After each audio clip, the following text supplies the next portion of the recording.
Yo tout le monde, ici l'aventurier des Backrooms. Fandom, Wikidot, chacun a son préféré. Aujourd'hui, je vais vous proposer une comparaison. Ce qu'on va faire, c'est que je vais vous présenter le niveau 18 du Fandom. Et juste après, j'ai fait une vidéo il y a quelques temps où je faisais le niveau 18 du Wikidot, qui est le même niveau, mais d'une version différente. Vous savez quoi? Aujourd'hui, je vais vous présenter le Fandom. Après, je vais vous mettre le Wikidot.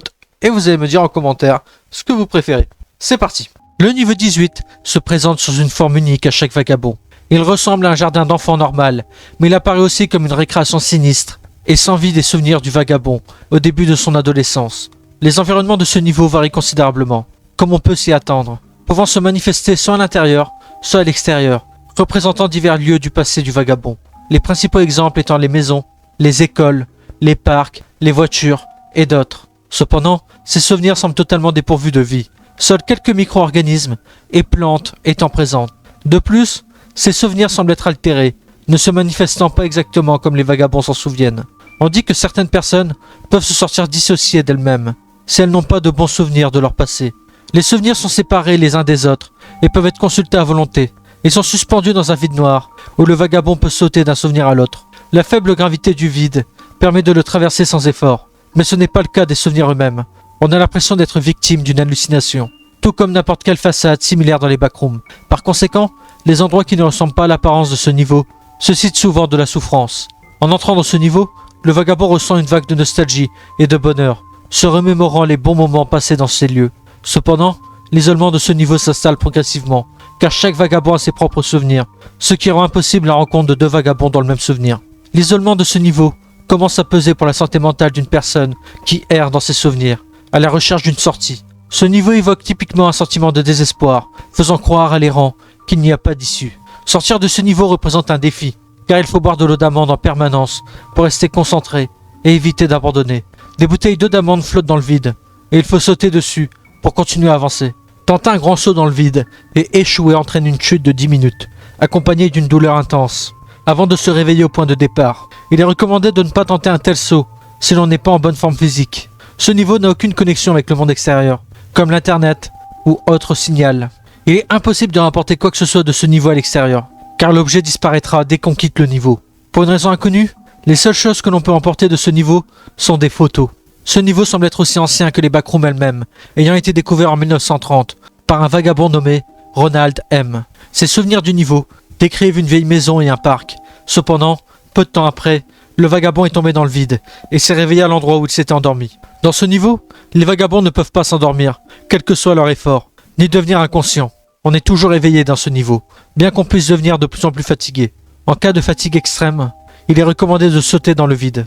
De nombreuses rumeurs circulent sur les diverses hallucinations qui peuvent survenir à ce niveau, allant d'hallucinations auditives ou visuelles, et même à l'inondation soudaine de souvenirs passés. Ces hallucinations sont généralement considérées comme faisant partie de l'effet de paranoïa, qui s'intensifie avec le temps. Des entités sont fréquemment rencontrées dans ce niveau, mais elles ne présentent qu'un faible danger pour les vagabonds. Si un vagabond aperçoit une entité, elle le poursuivra, mais ne lui fera aucun mal. Elle se contentera de le suivre pendant un certain temps. C'est pendant cette période que les vagabonds peuvent éventuellement se rencontrer et former des colonies. Mais ces groupes sont souvent éphémères et brisés en raison de la nature complexe et instable du niveau. Au bout d'un certain temps, l'effet paranoïaque commence à se manifester, rendant le niveau et les souvenirs de l'utilisateur de plus en plus sombres et obscurs, au point que rien n'est visible dans une source de lumière. Plus on passe de temps dans ce niveau, plus on risque d'être confronté à des bugs et à des anomalies visuelles qui rappellent le niveau -1000. Bien qu'ils ne soient pas dangereux en soi, ces bugs peuvent entraîner la duplication des souvenirs dans le vide, ce qui présente un risque de chute. Au fur et à mesure que les vagabonds sombrent dans la folie, leurs souvenirs se transforment en traumatisme, perpétuant ainsi le cycle de l'effet paranoïa. Lorsque je me remémore mon passé, un sentiment de nostalgie m'envahit.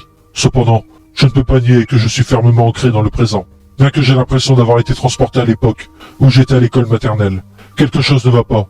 L'environnement semble de travers, comme si les objets étaient suspendus dans le vide. Ce sentiment étrange de vide rebondit dans l'atmosphère, aggravant la désorientation déjà existante. L'effet de paranoïa est l'aspect le plus remarquable de ce niveau.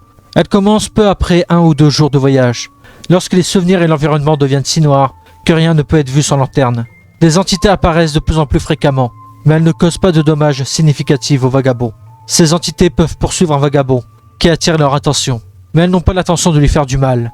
et se contentent de le suivre pendant un bref laps de temps. Cette phase se caractérise par l'établissement de colonies par les vagabonds, bien qu'au bout d'un certain temps, ils deviennent incapables d'accumuler des matériaux. Pendant une période de temps prolongée, puis sans aucune raison, peuvent le faire à nouveau. Il s'agit d'un système élaboré et déconnecté, à l'image du niveau lui-même. Avec le temps, le niveau commence à montrer des signes d'instabilité et commence à ressembler au niveau -1000. Bien que cela ne soit pas totalement dangereux, il est possible que les souvenirs se dupliquent dans le vide, et ce duplicata semble ne pas avoir de forme physique, provoquant ainsi la chute des vagabonds dans le vide.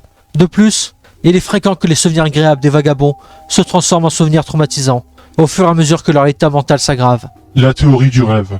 En raison de l'étrange ressemblance du niveau avec un souvenir d'enfance, et du fait que la seule méthode d'entrée est le sommeil, on se demande souvent si ce niveau existe, ou s'il s'agit simplement d'un rêve, partagé par de nombreux vagabonds.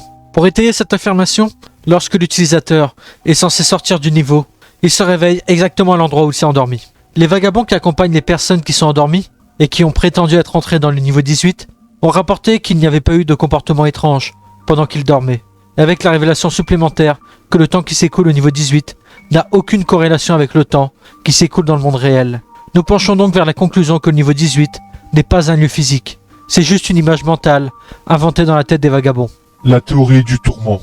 Plusieurs vagabonds prétendent que ce niveau est une punition maladive, infligée par les backrooms aux vagabonds. Mais il n'y a pas beaucoup de preuves à l'appui de cette théorie. Vous pouvez entrer dans ce niveau si vous vous endormissez au niveau 17, ou si vous nous clippez sur des dessins d'enfants qui peuvent apparaître au niveau 963. Vous pouvez sortir en tombant dans le vide, ce qui vous réveillera exactement à l'endroit où vous êtes endormi. Entrer dans un endroit étrange, ressemblant à un couloir sombre, vous mènera au niveau 19. Nous clipper dans un souvenir ressemblant à un hôpital, vous mènera au niveau à Long Forgotten Exclamation. Nous clipper vous amènera rarement au niveau 142.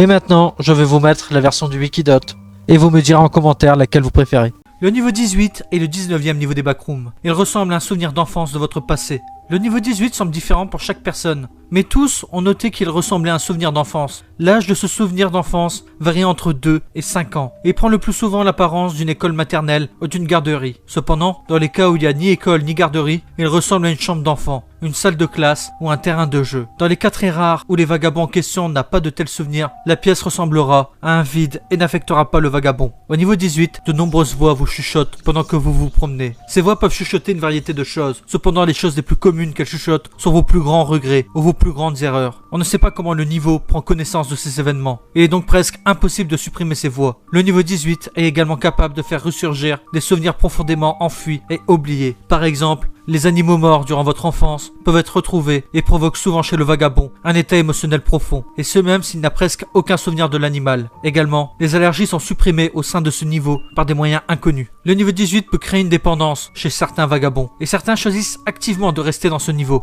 Il n'y a aucun mal à cela, et le niveau fournit tous les matériaux nécessaires à la survie. Le niveau lui-même n'a pas de danger, et on sait qu'il apprécie la compagnie. Au niveau 18, une entité rare peut être trouvée, qui aide à guider les vagabonds à travers le niveau. Cette entité s'appelle le dino en peluche, et ressemble à une peluche de dinosaure. La peluche est sapiente et capable de se déplacer. On peut la voir se promener dans tout le niveau. En raison des effets du niveau et du fait que la peluche induit des émotions, on ne sait pas si la peluche peut être blessée ou non. Elle est incroyablement serviable et apparaît généralement avec de la nourriture et de l'eau à offrir aux vagabonds. Un avant-poste appelé les enfants est principalement habité par un groupe de 20 à 25 personnes qui passent tout leur temps au niveau 18, le considérant comme leur mode de vie. Ils ne font pas grand chose d'autre que de rester dans ce niveau et n'aiment pas le dino en peluche qui a tendance à les mener vers la sortie. Ce niveau n'a pas d'entrée cohérente car elle dépend en grande partie du vagabond lui-même, le plus souvent lorsqu'ils ressentent une résurgence de leurs souvenirs. Cependant, on a remarqué qu'il y a une entrée constante au niveau 17, mais elle est très rare. Les sentiers ont été notés dans des endroits notables, mais la méthode la plus simple est de faire demi-tour et de partir, ce qui vous mènera au niveau 19. Si vous rencontrez le dino en peluche, vous pouvez le suivre pendant une longue période, ce qui vous mènera au niveau que vous souhaitez atteindre. Cependant, cette méthode est connue pour prendre parfois beaucoup de temps.